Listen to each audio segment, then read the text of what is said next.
კარგი, მას შემდეგ რაც კოლუმბია გახდა მეორე ქვეყანა, რომელმაც შეერთებული შტატების შემდეგ ოფიციალურად აღიარა ისრაელის სუვერენიტეტი გოლანის მაღლობებზე, სირია ახლა უარყოფს ბოგოტას ახალი მთავრობის ამ ნაბიჯს. სირია ამტკიცებს, რომ ეს არის გაეროს ქარტიის აშკარა დარღვევა და მოითხოვს ისრაელის სამხედრო ყოფნის დასრულებას სირიის ტერიტორიაზე. კოლუმბიის ეს ნაბიჯი პრეზიდენტ აბელარდო დე ლა ესპრიელას ინაუგურაციიდან სულ რამდენიმე დღის შემდეგ ხდება, რაც უკვე მკვეთრ ცვლილებას ნიშნავს ისრაელ-კოლუმბიის ურთიერთობებში, წინა პრეზიდენტ გუსტავო პეტროსთან შედარებით. Ministry Benjamin Netanyahu, რომელიც ამ გადაწყვეტილებას სტაჟს უკრავს. გახსოვთ გამოთქმა გოლანის ხალხები, ხომ ასეა? გახსოვთ გამოთქმა ხალხი გოლანის მაღლობების მხარესაა. დღეს ხალხი კოლუმბიას უჭერს მხარს, რადგან კოლუმბიის პრეზიდენტმა ჩვენსმა მეგობარმა აღიარა ისრაელის სუვერენიტეტი გოლანის მაღლობებზე. მადლობას გიხდით ბატონო პრეზიდენტო. ნება მომეცით აგიხსნათ, რატომ არის ეს მნიშვნელოვანი. ეს არის გალილეის ზღვა, ეს არის გოლანის მაღლობები. აქ არის სირია, აქ არის ლიბანი. ეს ადგილი ჩვენი უსაფრთხოებისთვის აუცილებელია. აქ ფრიალებს ისრაელის დროშა და ის კლავაც აქ იფრიალებს, რადგან ეს ჩვენი ქვეყანაა. აქ საფუძვლები ქონდა ჯერ კიდევ მოსეს დროიდან და ათობით სინაგოგა, რომლებსაც აღვადგენს და რომლებიც ჩვენი წელთაღრიცხვით მერვე საუკუნემდე თარიღდება. მაგრამ დღეს ეს ჩვენია, ის კვლავ ჩვენია, ის ყოველთვის ჩვენია იქნება. და ის ფაქტი, რომ პრეზიდენტმა ტრამპმა აღიარა ჩვენი სუვერენიტეტი აქ, იყო პირველი მნიშვნელოვანი ნაბიჯი და დღეს კოლუმბიისთვის მეორე ნაბიჯია. ხალხი გოლანის მაღლობების მხარესაა, ხალხი კოლუმბიის მხარესაა.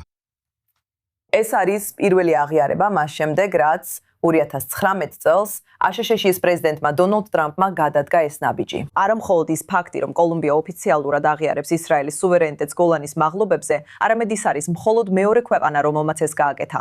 რამდენად მნიშვნელოვანია ეს გადაწყვეტილება და შეგვიძლია ველოდოთ, რომ სხვა ქვეყნები მიბაძავენ. ეს მნიშვნელოვანია, რადგან ეს არის ის, რაც ჩემი აზრით, გონივრული ისრაელის საგარეო პოლიტიკის ნაწილია ლათინურ ამერიკაში. ჩვენ ვამბობთ, რომ ისრაელი დიდ ძალისხმევას დებს ლათინური ამერიკის ქვეყნების მოზიდვაში.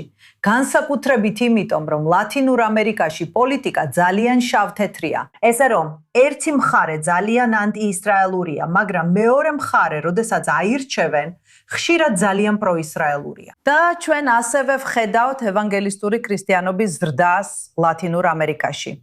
ესეც დიდ გავლენას ახდენს პროისრაელურ პარტიებზე და პროისრაელ ლიდერებზე. ესე რომ ეხლა ვენესუელასთან ისრაელი თითქოს აღადგენს ურთიერთობებს, საელჩოები იერუსალიმში გადადიან.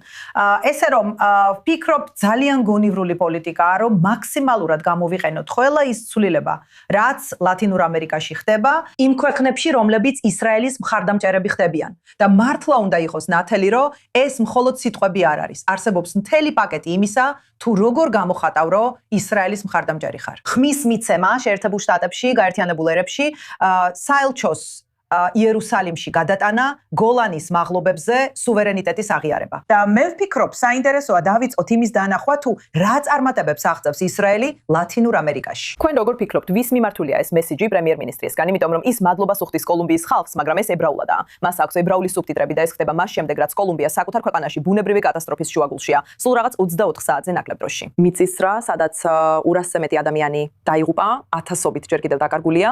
ეხლა კი ზოგიერთი აკრიტიკებს პრემიერ-მინისტრს იმის გამო, რომ მან ერთხელაც არ ახსენა ეს მიწისძვრა. ასე რომ ვის მიმართულია ეს მესიჯი? ესე რომ ეს მესიჯი აშკარად იმისთვისაა, რომ ისრაელის საზოგადოებას დიპლომატიური მიღწევა აჩვენონ. არ მეპარება ეჭვი, რომ ისრაელი ამ წუთებში კოლუმბიაში აგზავნის დელეგაციას დასახმარებლად, ზუსტად ისე, როგორც ვენესუელაში გააკეთა. ესეც ისრაელის დიპლომატიის ნაწილია და ძალიან გონივრულია. ასე რომ ვფიქრობ, ვნახავთ, რომ ისრაელი ასევე დადებითად გამოჩნდება ხალხის დახმარების მხრივ. კოლუმბიისთვის მიწისძვრის დაძლევაში.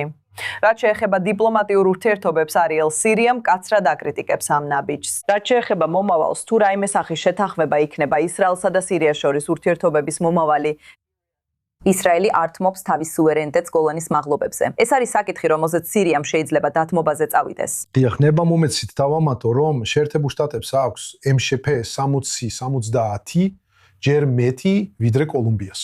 და თუ აშეთ-შეთუ აღიარებამ, თუ არ მოიტანა აღიარებების ცუნამი, არ ვარ დარწმუნებული, რომ კოლუმბია იქნება ის, ვინც ამ დიპლომატიურ ცვლილებას გამოიწვევს. მაგრამ ეს იწვევს იცით მყისიერ რეაქციებს არაბულ სამყაროში. ცხადი სირია ინარჩუნებს თავის პოზიციას, რომ ისრაელმა უნდა დააბრუნოს გოლანის მაღლობები. ასევე ვიხილეთ საუდის არაბეთი, სხვადასხვა ცალკეული არაბული ქვეყნები, ისევე როგორც არაბთა ლიგა მთლიანობაში, გმობენ ამ ნაბიჯს, მაგრამ ეს ბუნებრივი რეაქციებია, ეს განცხადებები რეალურად არაფერს ნიშნავს. ერთი მხრივ, მაგალითად, ლიბანი გმობს, მეორე მხრივ, ისინი პირდაპირ დიპლომატიაში არიან ჩართული ისრაელთან, აგზავნიან ისტორიაში ყველაზე დიდ დელეგაციებს ისრაელისა და ლიბანის წარმომადგენლების შესახვედრად, ეს მოხდა გასულ კვირას რომში, ასე რომ არაბული სამყაროს ტრადიციული პოზიციის თვალსაზრისით სწორედ ამის გამოვლინებას ხედავთ, თუმცა გოლანის მაღლობების მომავალთან და ისრაელსა და ლიბანს შორის ნებისმიერ მოლაპარაკებასთან დაკავშირებით, ასევე ისრაელსა და სირიასთან სხვადასხვა ცნობები არსებობს, მათ შორის ამ არხზეც, რომ სირია მზად არის დათმობაზე წავიდეს.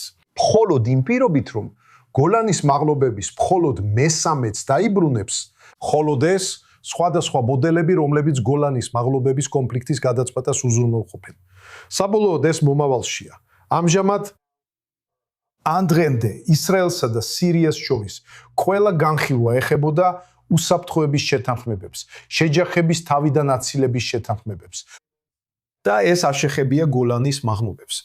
ასე რომ დიახ, ეს არის საკითხი, რომელიც მხარეებს შორის განიხილება, მაგრამ ჯერ კიდევ იერუსალიმსა და დამასკოს შორის საჭიროა გაცილებით მეტი ინდობის ჩამოყალიბება, რომ საერთოდ მიაღწიონ ამ უსაფრთხოების შეთანხმებას.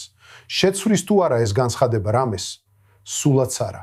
თუმცა ჩვენ ხედავთ დიპლომატიურ სპექტაკლს მთელი მასშტაბით ამ განცხადებაზე პასუხად, მაგრამ ეს არ შეცვლის ისრაელ-სირიის დიპლომატიის მიმართულებას.